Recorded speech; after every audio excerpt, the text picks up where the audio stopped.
welcome back to the WGL APAC Season 2. If you're just joining us, you missed an epic matchup where Team Efficiency took it to the Coalition Zoo in a very convincing 5-2 fashion. Yeah, definitely was a good start to the season for Team Efficiency.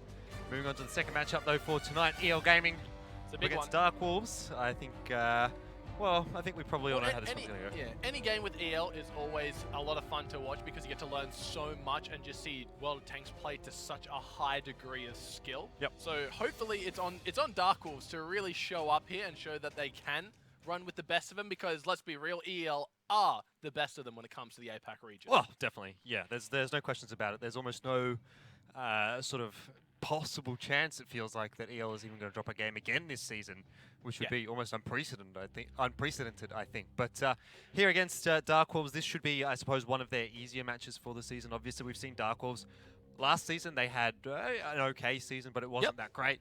This season so far, they haven't been able to pick up a win just yet. So Wargaming coming into this one is very, very big, I suppose. I like the term overdogs. Goliath, I suppose, in the Battle of David and Goliath. You can call it whatever you want. It all means the same thing. They're the best in the business, and they're here to show us why, essentially. Yeah, exactly. Like, there's not that much to say about this one. It's just Wargaming coming into this one, they were going to be super confident. I definitely think they're going to have a good game here. But I guess their opponents, DarkWolves, are the ones that are going to have to show us really what they're made of. Have a look at the DarkWolves roster and get you guys familiarized with tonight's dinner for EL. I mean, their opponents. Well, that's a big call early on in the piece. I know. I'm beating a dead horse here. Yeah, beating a dead wolf here. Yeah. Over on the guys on DarkWolves, they have had a few changes in their roster, but generally speaking, mostly bringing through a fairly similar roster from last season. So I think it's good for them to be able to keep that mostly core roster. Batcom has been a good player for them throughout this season, throughout last season, sorry, and hopefully this season as well. But obviously, when you have a look at the attack win and defense win rates on their little bit of a stat there so far, it's not looking great for them. So I definitely think it's going to be tough. But they got a lot of very skilled players dotted in there, so it's on them to really shine up. Like you said, Gomley and Batcom, very, very strong. Revolution as well, always putting up massive numbers. But of course, on the opposite side of the table, you have EL Gaming, the reigning champions. Yep, and 100% win rate on attack and defense. That's actually not right, because I did lose one round last week, I think, on the defensive front row. Yeah, I think they went 5-1. Yeah, they did go 5-1. Regardless, impressive, nonetheless. Meltdown, they went 5-1 against...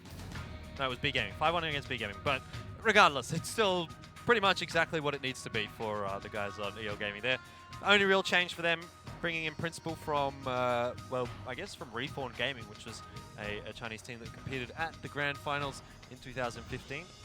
So obviously a lot of experience for him, and it worked out very well for them last week. He was one of the guys that was sitting in the Kranwagen pretty much every time it was picked for EL and doing a great job in it. Look, it's always exciting when you see a roster of such dominance pick up a new player, because you think, what's special about this guy? Is he a prodigy? Do they know something we don't? So being picked up on such a prestigious roster, the big shoes to fill, I'm sure. Like you said, he did a great job last week, but still, all eyes will be on Principal. Yeah, definitely. He's still got a little bit to prove to me here. I mean, he started off well. If he can have another good performance here this week, I definitely think, I'll be happy with this change that EL Gaming has made. Sphinx, or formerly known as Flag, going from EL to Horseman. That's actually been a good change for Horseman as well. It's worked out quite nicely for them. He was their top damage dealer last week. But, seeing him depart from the EL Gaming lineup is a little bit sad, I suppose. It's the change that EL Gaming had to make, I suppose, because they didn't have a great performance over at Challengers Rumble. And we already know that they're going to be so strong here in the Asia region that really what we're looking for from EL Gaming is that international performance. So even though they basically swept the entire competition here, they weren't happy with that, and they made a change. Well, that's one of the things. When you're on top, everyone's gunning from you. If you get complacent, that can be the #1 cause of defeat here. So EL Gaming definitely not doing that. But let's have a look at the maps that we'll be jumping into tonight. Himmelsdorf, Ghost Town, and Mines will be the first three. And if it goes all the way, Ruinberg and Muravanka to round out our night. Yeah, I'm really not confident at all here for DarkWolves on pretty much any of these maps, which I think I probably would say about anyone going up against EL Gaming. But maybe Mines could work out okay for them, which was a weakness for EL last season. But really, you got to say Himmelsdorf. It's been a good map last season for EL Gaming. They barely lost a round on it. Ghost Town was a little bit more open, I suppose, for other teams to pull off some rounds. But really, it is what it is. It's EL Gaming. They're going to have such an advantage here over DarkWolves. I'm predicting a 5-0. Well, one of the things that DarkWolves do have in their advantage here, of course, going up against EL, they know that if they just play standard World of Tanks, there's no chance in hell they have of beating these guys, because when it just comes to the straight up 7v7, EL are always going to take it away. So this does allow DarkWolves a little bit of wiggle room here to maybe try something new. A few of these new tanks that maybe people haven't fully adjusted to, fully come up with either defense or attack strategies against.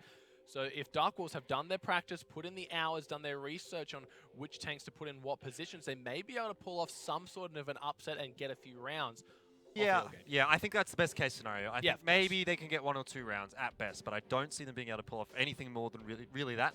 Certainly not an entire series win, and you know, it just comes down to the individual skill, I think, from the players of EL Gaming. I was having a look at some of the stats from last week from EL Gaming and from obviously the other teams in the region, and when you look at the players in terms of their accuracy, EL Gaming sitting on something like 75% to 95% overall for shots hit, and then you know, like 70% to 90% for penetrations from those shots that they've hit.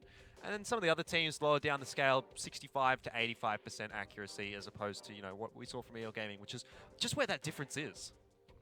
And it's one of those things where I do hope we get to watch a lot of those first-person views for the EL Gaming, because it's very hard to picture just how good being at World of Tanks looks, being that good looks. So, like I said, I really want to see some first-person views, so we get to see a lot of them.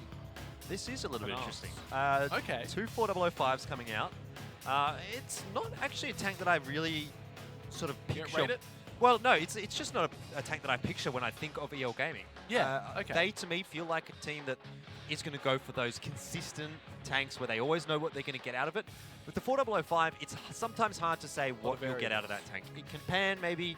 If it doesn't pan, you're not going to get much done. So surprised to see them picking it up. I think it's fair enough for DarkWolves. You know, they can maybe get a good roll off it, get a round win here off the back of a good shot from the 4005.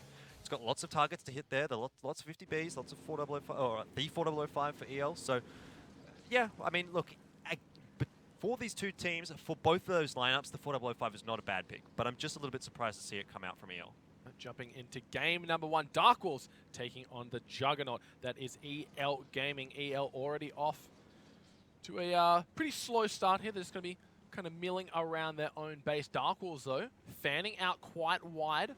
Want to make sure that they're watching all avenues of approach here, not allowing EL Gaming any room to play with. But it doesn't look like EL are moving at all. They look completely stationary here. Yeah, they've just set up in case DarkWolves have decided to do something crazy, push in aggressively. Or have they disconnected? I think they've disconnected. Okay. Yeah, it seems like the likely... yeah. I thought they might be setting up for something defensively, which is something we do occasionally see attacking teams do, sitting a little bit safer towards where their spawn was. But that bit of a stop was just it's a little taking a little bit too long. So they did disconnect, and we're going to be resetting the round there, I suppose. But, well... I guess we get to see what the tanks were picked. I'm not sure if they actually get to reset, like if they get to choose new tanks here, or I don't imagine they would. Or if they just have to play the same ones. I know back in the control, I'm pretty strict on that stuff. Okay, right. Well, you know better than me. I'm always out here on the front. Right? So, well, yeah, it's going to be giving the guys on DarkWolves a little bit more time to think about what they want to do with this defensive setup. That's true. They have a little bit more information available to them now. They know what tanks the enemies will be rolling with. Hopefully, for the sake of DarkWolves, EL Gaming, of course, respecting that it was disconnected, they'll be drawing back, not doing anything cheesy like trying to run out a tank and see if they can scope out any early strategies here. So most of what DarkWolves' opening play was yeah, there was no way EL was going to spot anything out there. Yeah, that's it, right? Yeah, they were too far away. So yeah, you're right. There's nothing sus going on, I suppose, from either of these teams. But we're going to get a reset, which is good. Obviously, we want to see the whole game, no disconnections, anything like that. But yeah, I think really the only thing to take away from that is that slight little advantage maybe that it gives DarkWolves, that they have a little bit of extra time to think about how they want to set their defensive sort of setup here against EL Gaming. I mean, I don't suspect EL Gaming are going to alter anything off the picks that they've seen. They would have come into this one with a very clear strategy in mind. They always do. They always research very heavily and prepare heavily as well throughout the week, because EL Gaming is one of those teams that is so much more, well, I guess, so much better supported than some of the other teams in the APAC region. They have a gaming house. They train eight hours a day, 5-7 days a week, I don't know, but they do have the gaming house. They're training a lot more than the other teams, and it definitely shows. I mean, they have that advantage over a lot of the other teams, and so, you know, it is what it is, but it's obviously something that we expect from EL Gaming by now as well. Well, that's one of the things we experience a lot as well, being in the APAC region, is a lot of people do this as a hobby, and when a team is in a position like EL are right now to take this seriously as a job, you can just see the performance gap increase and increase as EL reach these super high levels, and it is a little bit sad to see teams that could be that good if they just had the time to be able to put into it fall a little bit short, but it just goes to show that EL, they deserve to be in this position because they put in the hard yards early on, and now they've got a very valuable org that's backing them, has confidence in them, and wants to see them go all the way. Well, I want to see them go all the way as well. I mean, they are really our... I would say practical you got that cool jacket. I did get that cool jacket at the Season 1 finals. Maybe I'm a little bit biased for EL Gaming. I was very jealous of that one. But look, they are really, I would say, the only hope for APAC in an international stage. We saw B Gaming go over to the Challengers Rumble, and they didn't do that well. I mean, neither did EL Gaming, to be fair, but you can already tell the difference between the EL Gaming and the rest of the region in APAC. And if EL Gaming isn't even able to compete overseas, then who in APAC is going to be able to do it? So I really want to see something more from EL Gaming, not necessarily in our season here in APAC, but overseas when they go over to the grand finals. I say when. I mean, it pretty much is that, isn't it? It's basically when they go over. They're so far ahead of the local competition that every decision that they make, they're making, like every preparation they do, every decision they make it with the idea that they're going to this grand final competition to play against the best of the best. And it's always such a wake-up call to see the best in our region. Like you said, they didn't do too well. They got a little outplayed over there. It just goes to show how good the best of the best really are. And we see it time and time again here. But jumping back, of course, into the first map of the second series of tonight, DarkWolves taking on EL Gaming. Very similar opening for DarkWolves. They want to make sure that one flag isn't vulnerable. Black is going to get spotted out. He's quite far up. No, I would say on the contrary, Black's the one doing the spotting out here because he's got himself so far forward. And that's a great point.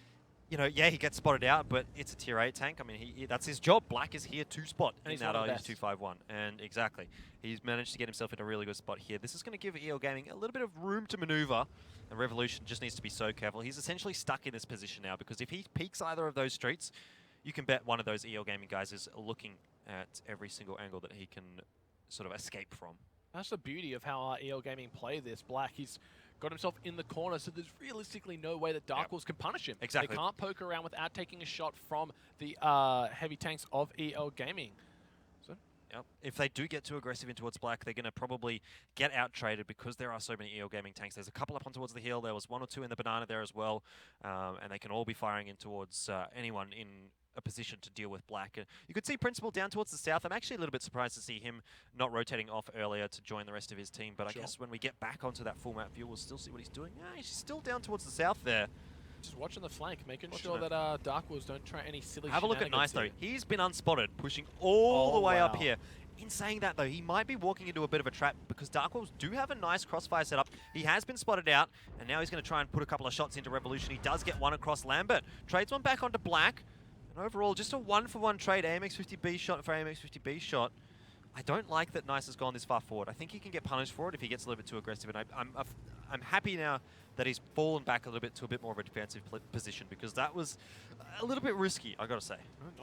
Knowing his limits and not playing way too far up, he did get a nice little spot of damage onto Revolution. Like you mentioned, Black did take that in return, but other than that, not too much going on the rest of the map. EL Gaming just biding their time, waiting for the perfect opportunity to go for the push here. DarkWolves, of course, on the defense.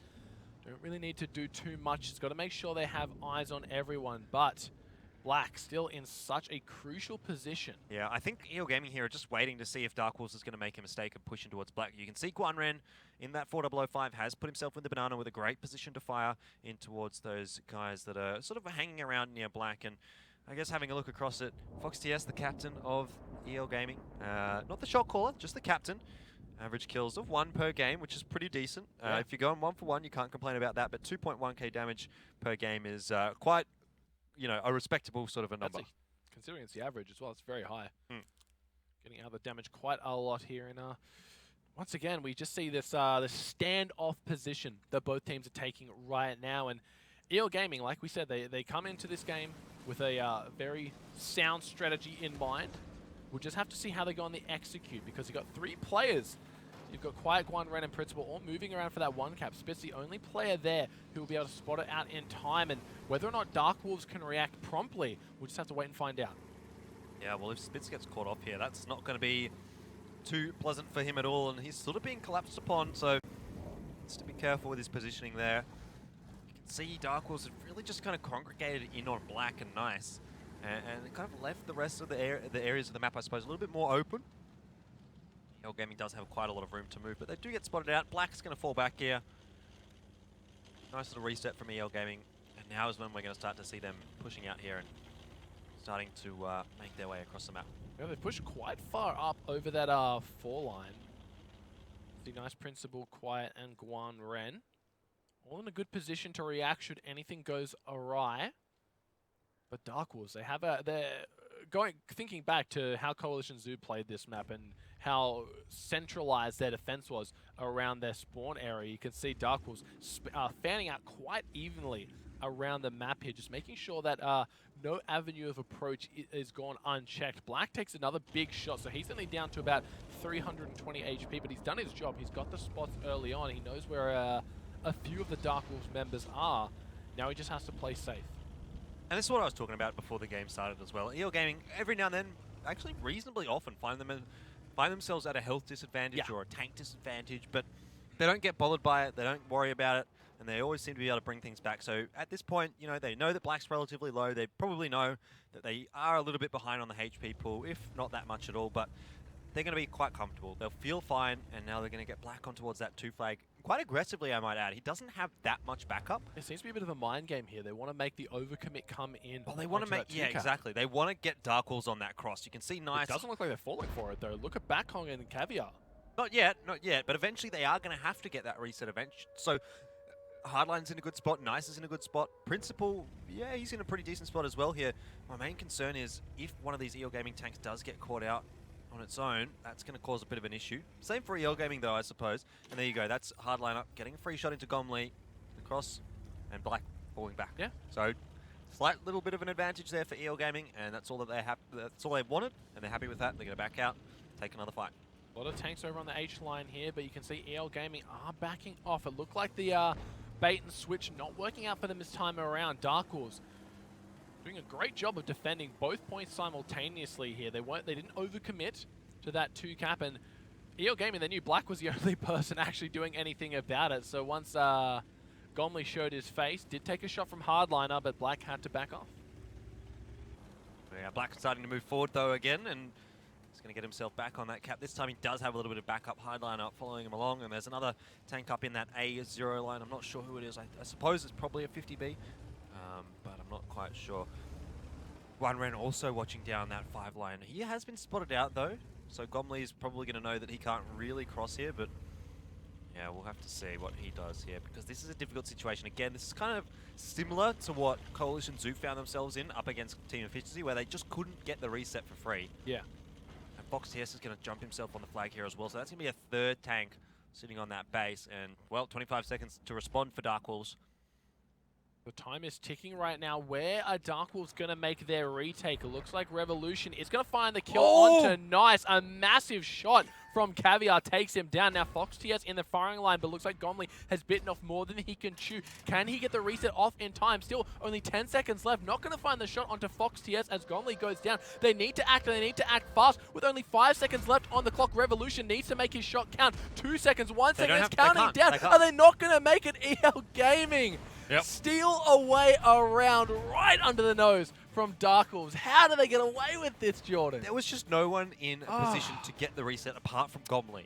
And Gomli went down straight away. Fox TS in the AMX-50B, able to pump out so much damage, obviously with that auto alerter. It did start off nicely for DarkWolves, that 4005, almost one-shotting Nice. I held my breath for them. I was thinking this could be it. And once again, EL, they just steal rounds away. They had no business winning that run, but Revolution, he couldn't hit his shot. Gomli just got demolished before he could get a secondary one off, and it was all downhill from there. I mean, I got to say, the stats, the battle stats, the post-battle stats for that one aren't going to be that interesting. There wasn't that much damage done, but Fox TS basically got the damage that EL needed. That was the kill onto Gomli, and they picked up the round win.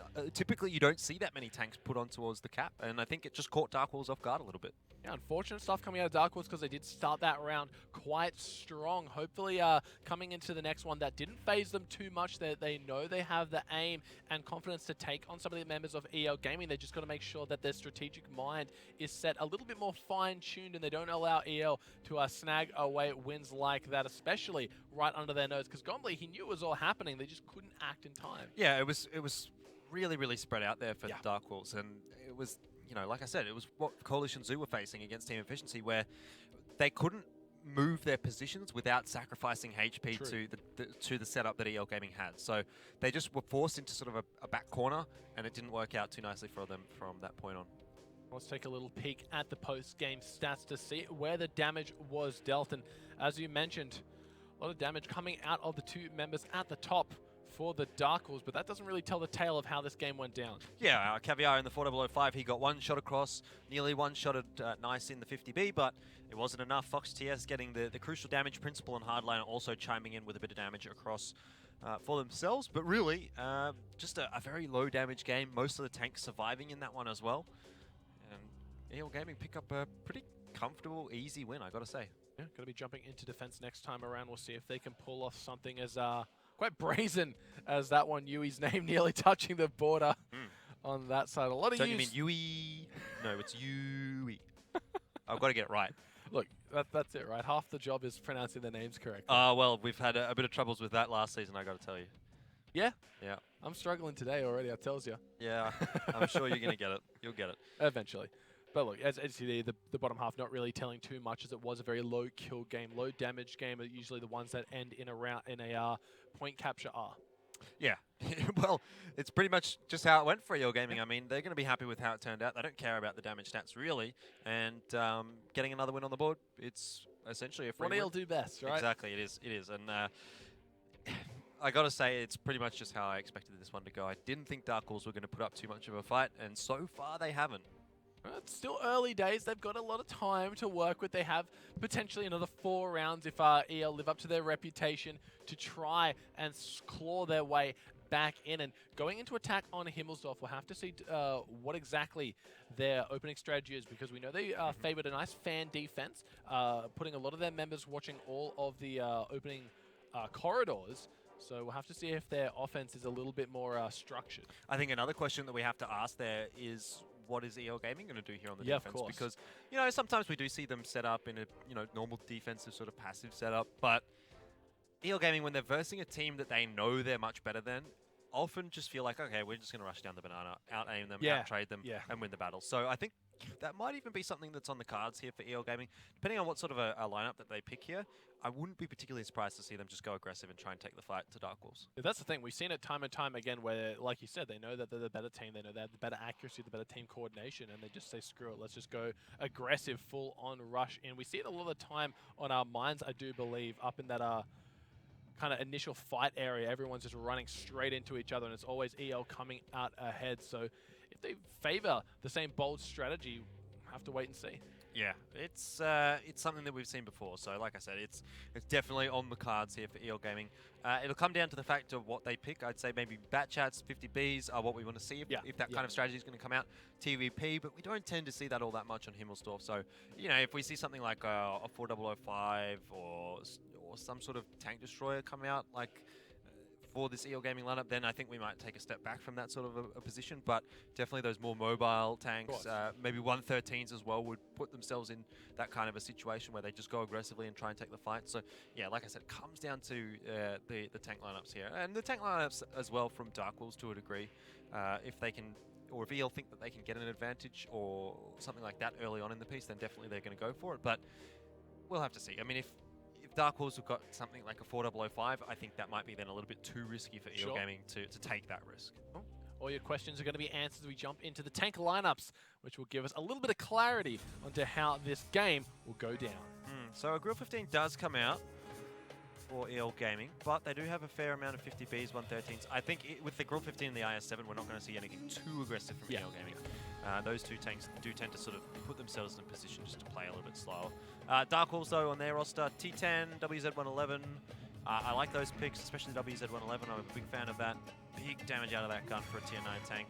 And 50Bs, 113s, I mean, pretty much everyone knows what they're good for at this point. We've seen them so much.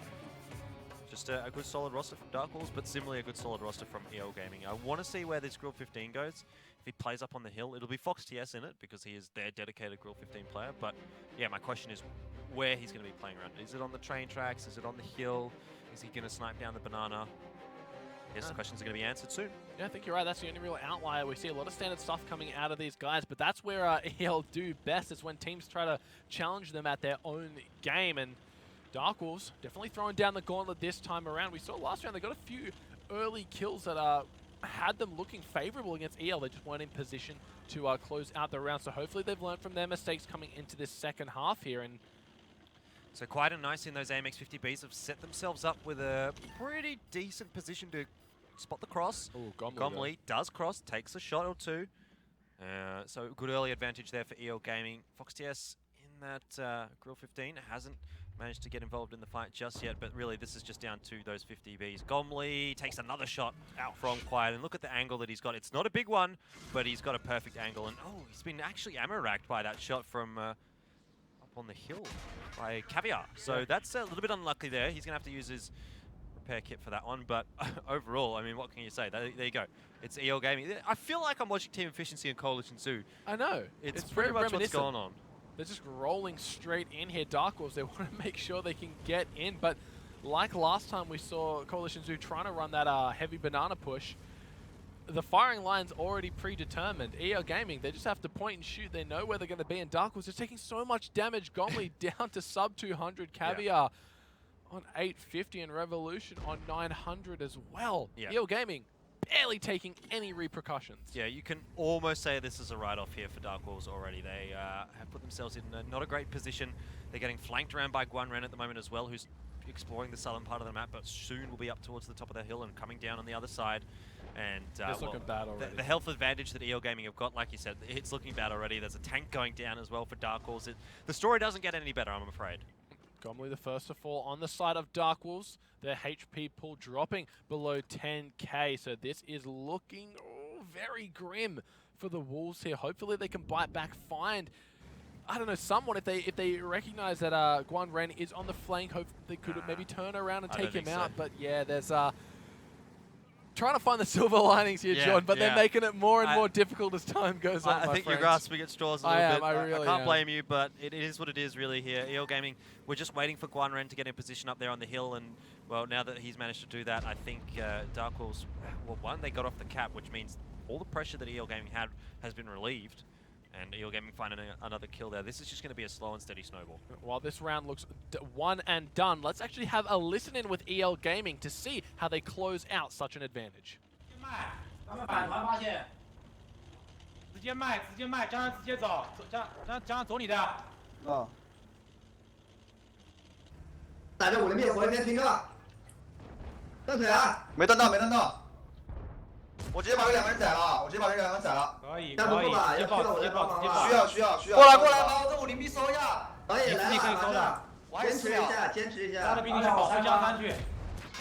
小刀能不能收？13来了，我还一发，把这打死，这打死，你告诉我小白蛋，我撞他了，别撞。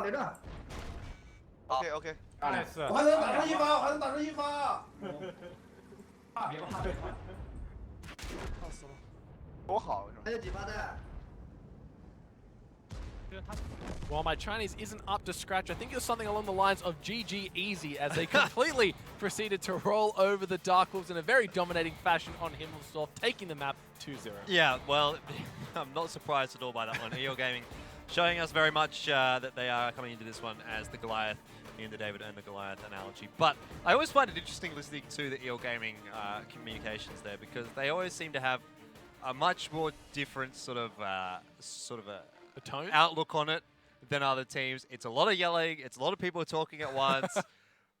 Much different to what we heard from Team Efficiency, where they're all sort of quiet, waiting for the one guy to call. What works, right? Yeah, I mean, look, it's working for EO Gaming. Maybe that's the strategy. Everyone just yell at each other, saying what's going on. The passion really coming through for these guys. Very vocal, very loud, very vibrant voices coming in here. So great stuff coming out of EL Gaming once again, walking away with another win under their belt here. So DarkWolves, the light is definitely getting brighter at the end of the tunnel. Hopefully on the second map of this series, they can show us a little bit of life here. I do have to wonder what like the neighbors of EL Gaming think, because I know they live in like an apartment building. It's China, right? Yeah. Because there's a lot of apartment buildings in China, not a lot of space. So they're like on like the 18th floor of this apartment building or something like that. So there must be a lot of people around that could hear a lot of this noise that's going on. So what's going on Friday nights and Saturday nights and Sunday nights? Look, you ask my neighbors, you'll get the exact same answer. Yeah, that's fair enough. A bunch of kids yelling at their computer screens is essentially what's going on here. But I'm sure their neighbors are used to it by now. I doubt these guys do much else than World of Tanks to be this good. Yeah, anyway, but it's a good point about DarkWolves there. I hope that they're going to be able to pull something back out here on Ghost Town. It is probably one of my favorite maps actually in the league, but it's hard to say. It really is. I like that fizzle out of idea that you had. I was like, I'm trying to make the silver lining, but I'm just not it's quite. It's more of a bronze lining at this stage. I can't commit towards it. All right, let's have a look at the first game statistics to see where the damage was dealt and who were the heavy hitters of that game. No surprise, Hardliner in the IS-7 dishing out the shots. Yeah, no AMX 50B up towards the top there for EL Gaming. The Grill 15 getting involved a little bit as well for Fox TS, but Hardliner 3.5k in the IS-7. He was just pumping out shells and pretty much connecting all of them as well. So good stuff from him. And 6 out of 7 there for EL Gaming. Backong, the only one really able to do any damage to speak of for the DarkWolves. It's going to be an unfortunate sight when we swap over to 8 to 14. You can see right there, that kind of tells a tale of how Himmelsdorf went down. DarkWolves shooting shots, doing damage, but just not, they just didn't get enough time to dish out as much as they would like, because EL, from start to finish, they're just running them around in circles, it seemed. Yeah, it's just, again, that sort of very expected sort of overmatch coming out from EL, really, where they come in, they are just so much stronger than everyone else, and to put themselves up against one of the teams that, in theory, is towards the bottom end of the standings here in the APAC region, it is just such a mismatch. But that's the thing, like last week, EL as well, going up against Meltdown, going up against B Gaming, these people that we've known to at least give us a competitive series, 5-1, 5-0 respectively. Yep. Is there anyone left that can stand in the way of EL? You got to start looking to these outliers such as DarkWolves, such as Coalition Zoo, maybe even Efficiency to step up to the plate and show us that EL aren't the unkillable Demon Kings. That's definitely something, I guess, for maybe tomorrow or Sunday, because we are seeing EL Gaming play a few times this week. Yep. I don't think that is necessarily the case here for DarkWolves. I just don't think that they have anything. Well, they don't have enough to be able to take it to EL Gaming. But there are still some potential challenges left here for EL Gaming. I mean, Karen Tiger, we've seen them start out this season quite nicely. They are, I guess, the next in line at the moment here, really, to challenge EL Gaming. Karen Tiger and Horseman are looking like the next best teams behind EL Gaming and Meltdown. So Meltdown's had their crack, B Gaming's had their crack, and B Gaming's not had really much of a crack at anything. Fell straight on their face. But yeah, like B Gaming and Meltdown have had their go, and it's time for someone else to try and step up to the plate, see if they can have a go at EL Gaming, but it's going to be tough, I think, for everyone. We still are in early days of Season 2, so there's a lot of mistakes that can be repaired over the entirety of the season. So maybe the first attempts, not so good, but that's just a lot of, once these teams have a lot of extra practice under their belt and have grinded out all the extra hours, we may be seeing some of them kind of close that gap, because the gap is very, very evident right now, and with no signs of slowing down. Like you said, all eyes are on Karen Tiger and Horseman. Maybe Team Efficiency as well. You can throw in the mix there, but have to see how they go throughout the rest of this week as well, as to whether they're going to be able to rumble with Horseman and Karen Tiger this season. But you have to remember, I mean, EL Gaming didn't lose a single match the entire season of Season 1. And they've come out in Week 1 of Season 2 and taken down their only real challenger from last season in B Gaming in a 5-1. So it just goes to show that EL Gaming coming into this one, again, super serious, ready to fight it out, and ready to take the wins. I guess, like, again, just got to go back to hopefully DarkWolves. They can pull something out here. They can maybe show us something we haven't seen before, because we know standard, it's not going to work against EL. Because any play that you take from the playbook in the APAC region, EL wrote the damn playbook. You're not going to take rounds off them trying to emulate what they do. And it's one of these things that teams do fall into the habit of. They see what the best team does, and they think, okay, this is obviously what works. Let's emulate that. But while that may get you some wins against middle of the tier, lower tier teams, when you're going up against the team that coined that strategy, you're really playing chess while you're playing checkers while he's playing chess. Yeah, exactly. And I mean, you're basically playing their game, but they just play it better. So it's yeah, not a great idea. We'll have to see whether or not DarkWolves are going to change things up. I just don't feel like they're going to be able to do that. And when I think about it, I can't really think of anything that they can do that's going to catch EL Gaming off guard. You know, I mean, they maybe pick a bunch of AMX 50Bs here on Ghost Town, which would be something that we've seen occasionally from someone like Karen Tiger. I think they picked 5 AMX 50Bs in one round and a bat chat and then like a 1390 or 2 bat chat AP, something like that. And that was actually against EL Gaming, if I'm not incorrect, and it didn't work out at all. Like, they tried to change things up. They tried to shuffle the salad or toss the salad, I suppose, but it didn't work out for them. So EL Gaming, for me, just too good. Yeah, it's a very rough position to be in, and I don't envy anyone on DarkWolves right now, sitting there thinking, all right, what do we do?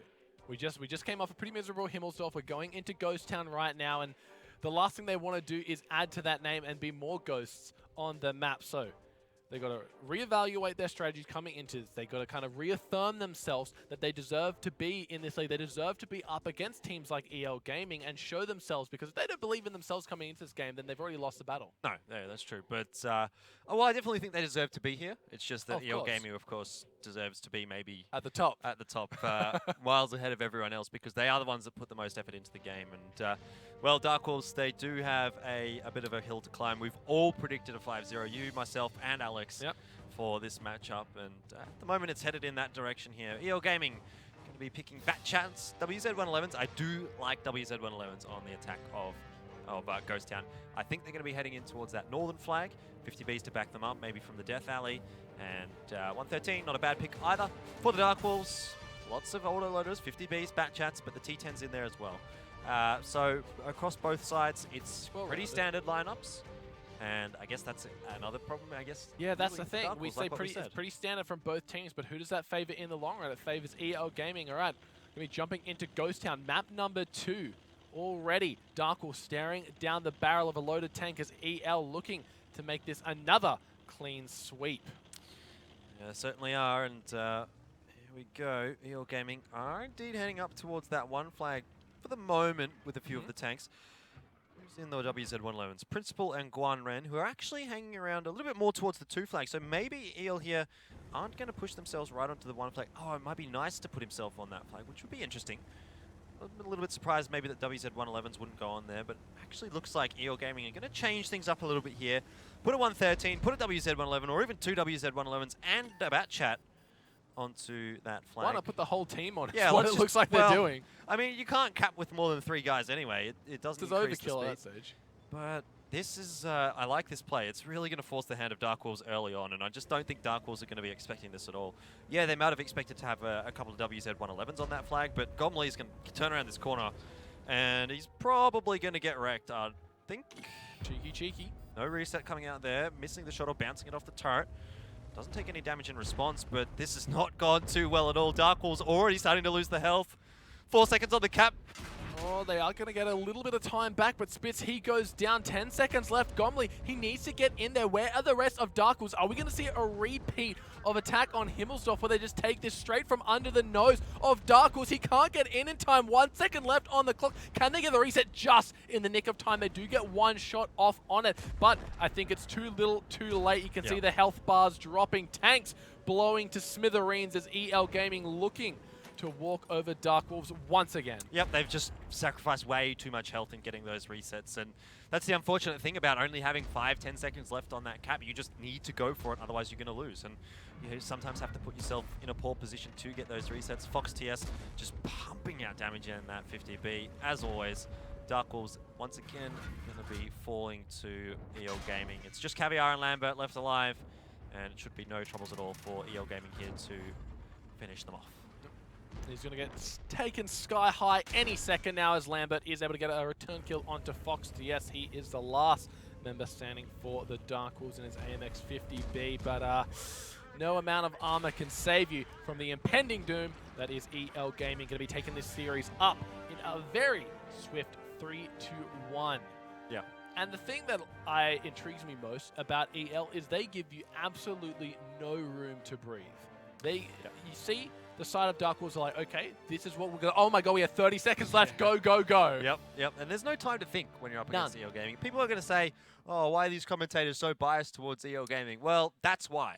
There's really nothing that DarkWolves have shown us that they can really challenge EL argues Gaming. otherwise. Yeah. Like, we're trying to find a case for what DarkWolves can do here, but when you see a round like that, where it's over in 40 seconds, and DarkWolves don't get a chance to even enact their own strategy, their own mark on the map, it's EL saying, okay, we're going to go to the 1 cap, and you're going to fight us, and we're going to kill you. And DarkWolves going, yes, sir. We'll be right there. Yeah, like falling right into the trap, sort of tumbling into the spider's web.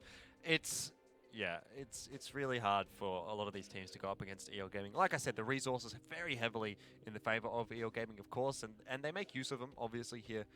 They've had no troubles at all throughout week 1, and they're so far having no troubles at all throughout week 2. And yeah, they're just the best in the region. There's no way to, I guess, sugarcoat it for any of the other teams. Doing their logo justice, being like a dragon, top of the food chain here. No one really standing a chance. And I do hope we see teams rise from these proverbial ashes and come out swinging and take a few to EL Gaming, not just for their own sake, but for EL Gaming's sake as well. Because one of the things that a lot of teams, when they reach this high pedestal, fall victim to is doing strategies like that may work against these lower tier teams, and they go over to other regions where that stuff just doesn't fly, and they're going to get punished, and they're going to think, "What? This works for us every single time we run it back home. What are we doing? What are we doing wrong?" And they're not going to find out. So it makes the region stronger as a whole when teams that run this stuff get punished for That's exactly right. It's exactly what we saw for EL Gaming over at the Challengers Rumble. They just weren't able to compete with the North American teams or the European teams. I mean, at all, really, but you can see them here. They're just walking all over everyone in APAC. So really would like to see some of these teams in APAC being able to give EL Gaming a good run for their money, like we saw B Gaming last season. You could say that was a pretty swift round here. They were forced, Comley, once again, forced to just run straight in the hill and just get blown sky high. Then once EL knew that, hey, we don't need to win this round of time anymore. We have the tank advantage. We have the HP pool advantage. All we need to do is hunt down the remaining members. They instantly enact that strategy and proceed to go on the hunt. Yep. And having a look at the battle stats, it's not going to be a surprise to anyone to see a lot of those EL Gaming guys up towards the top there. Hardliner, 113, 3.5k damage. Good stuff from him. But across the board, good stuff from EL Gaming. They all managed to contribute to that one. Caviar and Lambert did their best in the 50Bs for DarkWolves, as they needed to. They needed to get the damage out, but it just wasn't enough. And that's kind of the storyline that we got going here is DarkWolves are getting the damage down, but it's always too little too late. They're forced to give up so much just to have any semblance of a foothold in the map, because the second that EL throw down their strategy saying, hey, we're going to force your hand, go, go, go, it's too late. They have to sacrifice someone or else they lose. And and Gomley, I think he was the one trying to get the resets in that T10. He just ran straight into 3. And he had no damage done. That's it. Yeah, and it just wasn't good for him at all. So, second half of Ghost Town coming up shortly. It's, for me, going to be the same old story. EL Gaming, no troubles at all. I think they're going to have a pretty good time on the defense. Yeah, we'll have to see if DarkWolves maybe think, hey, it's our turn to put EL Gaming on the back foot. Let's do something aggressive. Let's catch them off guard. Let's make them react to us. Because so far, every team that goes up against EL, it's always EL forcing their hand, forcing the reactive play. And when you're playing to the tune of EL's song, you've already lost. They're already in your head. Yeah, absolutely. I think some of these teams really have to prepare super hard for EL Gaming when they maybe have to prepare 2 or 3 weeks out. They know, obviously, all the matches of the season before they start. They know exactly who they're playing in what week. And I'd really like to see something like what B Gaming had last season, where they had very clear strategies in mind to go up against EL Gaming. They counter-stratted them hard. They almost got over the line. 5-4, 5-4 both times. I know, so close. In the favor of EL Gaming. But if we can see another team like that again coming out here to challenge EL Gaming, I think that's going to be one of the better storylines of this season. But so far, we haven't seen it from Meltdown. We haven't seen it from B Gaming. Have to see those other batters up towards the plate. Karen Tiger, Team Efficiency, Horseman are the guys that I'm looking at to really have a go at that one. But which of them is going to be able to do it, if any of them, is, I guess, the next question. Look, that's the thing. Like we said earlier, all eyes are going to be those 3 contenders to see if they can take a swing at the juggernauts that is EL Gaming. But there's still a team we're counting out a little bit too early. DarkWolves, they're still in this. They still got potentially 2 more rounds to go. I'm not giving up on them you're taking the old Alex Blakey route, which Someone's got to, right? We can't, this cast can't just be us putting DarkWolves in the dump. Well, I'm sorry, but that's what I'm going to be doing because I don't think they're coming out of this one at all. Look, you predicted a 5-0. I've got a 5-0 written here, all right? Yeah. I'm not trying to hide that. So does Alex. So do you, John. We're not trying to hide that we think EL are going to win. But I don't want to see them win 30-second rounds. I want to see DarkWolves. Putting up a fight for me doesn't mean taking them to 4-5. It means taking them to like a 2-on-2 tank in the end. I want to see EL work for their wins. I'm not enjoying them just running in and stomping. I want to see them work for it. Well, B Gaming did make EL actually work for the wins last week. They probably about 3 or 4 rounds where you could have said, okay, B Gaming actually have an advantage here, but EL was able to bring it back. So far this season, or this series, we haven't seen anything really from DarkWolves. They haven't been able to get themselves into a position that is an advantage. Let's have a look at what tanks they'll be rolling on to Ghost Town with in the second half of the map. Oh, okay, UDES here from EL Gaming. That's going to be the first time we'll see it from them this season. I think that's going to be up towards the boost to cover off the 2 flag. The Kranwagen as well coming out. Don't mind that pick. T-57 heavies that look strangely like a French heavy tank that is very similar to it, but still good lineup for EL Gaming. Lots of hull down tanks, lots of gun depression. So they're going to be playing those little, I suppose, depressions in the map. And DarkWolves with the WZ-111s as well. Expect to see them towards the northern side of the map. Yeah, it's going to be a tough battle. Let's see how EL Gaming can show their mastery of some of these new tanks as we're jumping into our beautiful little Ghost Town fly through here. Yeah, so up towards the northern part of the map there, the very back of the screen that was just on is where that boost is for the UDES that I expect we might see it. We'll have a look and see where he's man in that one. It's Guanren, I think. Yeah, it is Guanren in the UDES. So not a very hardy tank, only 1,000 HP, but very hard to spot, and he definitely is going for that boost up towards A1. So this is, you know, sometimes we'll see like maybe a Grill 15 here or a RU251, but it offers a great sightline in towards the 2 flag and the surrounding streets, and can be very hard to deal with, especially considering it's so far away from the rest of the map that it's often something that doesn't get spotted. And another great thing is you can cover off the 1 flag as well. So it's just a really, really good part of the map to boost up on. Him just showing us exactly why they've decided to go for this setup here.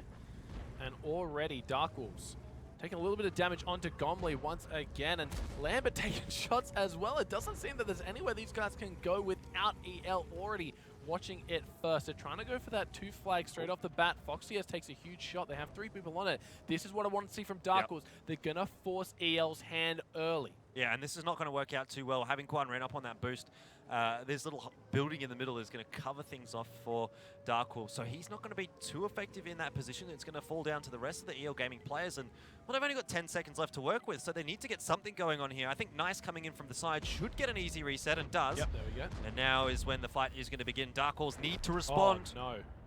Gomley goes down just like that. Gets blown sky high here. They are still trying to make this base 2 count their thing, and I don't know. I don't think it's working out for them. EL, with already a tank down in favor of them, they just need to close it out. Like, I like the intent from DarkWolves, but the execution just hasn't been there. Yeah, you know, they got it down pretty low, 10 seconds or so, but the trouble with the 2 flag is that there's always so many angles that you can reset from. So EL had no troubles getting the reset there, and DarkWolves are going to try and take the fight now to EL Gaming, but I think it's just too little too late. They've lost too much HP. Yeah, they take down the Kranwagen principal, but look at the health pool falling here for DarkWolves. Yeah, it is just going from bad to worse right now. DarkWolves nearly below half HP opposed to EL Gaming. Everyone on the side of the Wolves just dropping like flies right now. Yui, he goes down to black. They clean up that one. 3 tanks left, and DarkWolves, they tried to do something aggressive. They tried to put EL on the back foot, but when all is said and done, once again, EL showing that they have the advantage no matter what scenario they're put in. Are they going to give this last shot? No. Fox DS cleans that one up. I don't think Guanren might have had the gun elevation to actually hit that shot. But sure. Anyway, what more is there to say? Pretty clean cut rounds. I'm like a broken record right now. EL Gaming. I'll do this one. All right. What was that? EL Gaming just came in, smashed them. Wow. DarkWolves, they tried their hardest. There was a great round coming out of them, but didn't they know they're up against EL? How dare they try? How dare they even try? No, look, it was good impersonation, I think. I liked that DarkWolves tried to get something there. They tried to get on that 2 flag, tried to force the hand of EL Gaming, Fox TS, obviously the captain there. But again, just the execution wasn't there. They allowed Nice to get into an easy position for the resets. Yeah. You can't allow a T-57 Heavy to shoot into the side of plenty of your tanks. He got 2 or 3 clips off for free, really. And so it's just always going to go the way that it did. EL Gaming now sitting on 4-0. Mine's the next map. I've said it so many times before, but this is a 5-0 for me. Yeah, and there's really no counter-argument to why it shouldn't be. DarkWolves, we've seen them try multiple different things to try and get a crack at EL Gaming, all failing abysmally, unfortunately for them. So coming into this last round, I'm really running out of kind of safety nets that these guys can drop onto, but we'll go for a quick replay to see just how dominant EL were in that round. Yeah, it's just the bit of a cleanup really here for DarkWolves. It's kind of the janitorial duty. For EL Gaming, and I'm surprised to see the DarkWolves guys so sort of spread out. Like, how do they find themselves all in a position to be one towards the northern side of the map, one towards the northwestern, and one towards the western side of the map? You know, like, they're not really playing as a team. They're all running off in their own directions, and EL Gaming, you could see clumped up there, getting the shots that they needed to, and, well, Nice up towards the top of the scoreboard there in the T-57 Heavy. That's exactly what I expected to see. He got almost 3 clips off, 11 shots. Shouldn't have been allowed. Almost 2k damage is just for free, you know, so... Like you said, when they go for that 2-cap, there's so many different entrances that you have to watch off, and you can't do it all, especially when you have to go single fire because Guanren's up on the boost, just raining down hellfire from above. There's nowhere you can go, and that's just a strategy that they put in place that forces you to go for these like risky plays to try and make sure that Guanren isn't popping off. Yeah, and no damage coming out from the IS-7, no damage coming out from the WZ-111 either. For DarkWolves, it always seems to be the same. They have 1 or 2 or 3 players that aren't able to get shots off. And, you know, I feel like Gomley hasn't hit a shot all night. I feel like, unfortunately, he's in the position where he's the first one on scene, the first responder, and when you're the first responder to a 10-second left hill, there's not a lot you can do but give your life for a reset. Yeah, well, that's just what you have to do when you're going up against EL Gaming. You have to play, you know, as well as you can, but you always, I think, come into it with the mindset that EL Gaming is going to be a tough challenge, and it's a good learning experience, I think. That's what they have to take away from this, right? What do they learn from this experience? Because if they're just coming into this, getting salty, getting angry, maybe blaming each other for certain mistakes, then it's just a waste of time on everyone's part. But if they're coming into this game thinking, all right, we know EL, they're a force to be reckoned with, what can we learn from this game?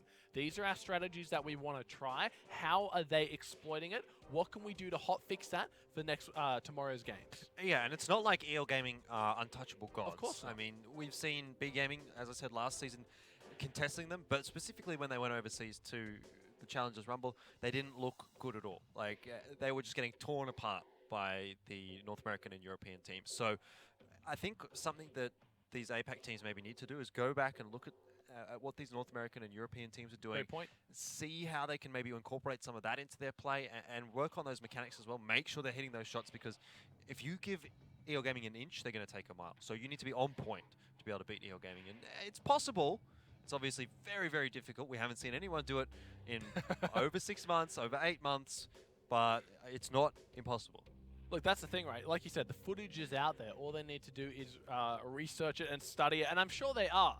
And that's half the battle, right? The other half is getting into the game and actually pulling off these strategies that you've practiced. And hopefully, like we said, it is still very early into Season 2, and they've only had a recent amount of time to study some of the EL games they played overseas, maybe see some weaknesses of these guys. And it takes a lot of time to incorporate strategies into your game plan when you've been running the same thing for so long.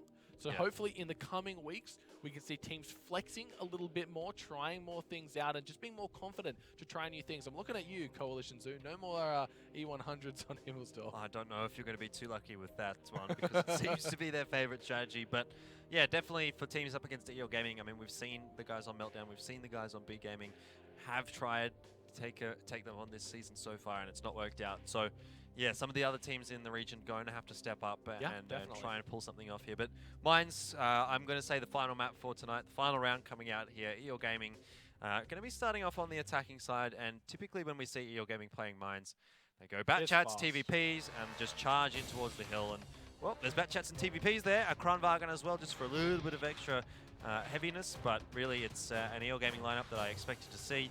Very similar lineup for DarkWolves, although they've gone for the double Batchat AP as opposed to the Tier 8 Scout. We'll see if it pays off for them this time around. And of course, EL, like you said, very simple strategy that we know they love to run. Just get in fast and quick, take out your opponents, and make them wonder why they ever decided to challenge the gods. I wonder if EL Gaming is going to go for the hill rush here, because there are a couple of, you know, it's a bit of a stronger brawly sort of line. I say brawl, but I feel like a stronger fight there for DarkWolves early on in the piece because of those Batchat APs. They can get a little bit more damage out with those, and it is going to be just EL Gaming playing a bit slower this time. DarkWolves have been given control of the hill, but Gomley again, you know, he just takes so much damage. EL Gaming ready for that hill rush from DarkWolves, get those firing angles set up, and find themselves with a 1.1k HP advantage. Yeah, poor Gomley.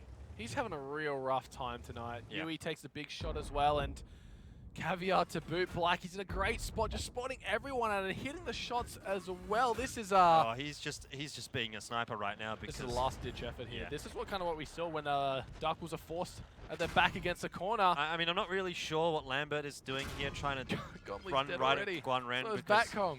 Yeah, Tier 8, Tier 9 tank versus Tier 10 tank. Guanren should have the advantage. They're actually running out of ammo, so he has to back out. Bit of backup from Revolution and Spitz there for Lambert, but all in all, a good trade for EO Gaming again. If you guys want to hear some last words of the Dying Wolves here, we got to listen in with the DarkWolves we can chuck up for you guys right now.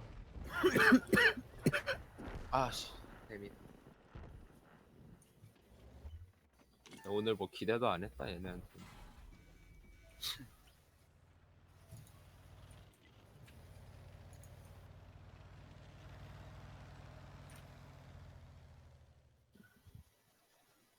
마샤 뒤로 돈다. 안돼. 와,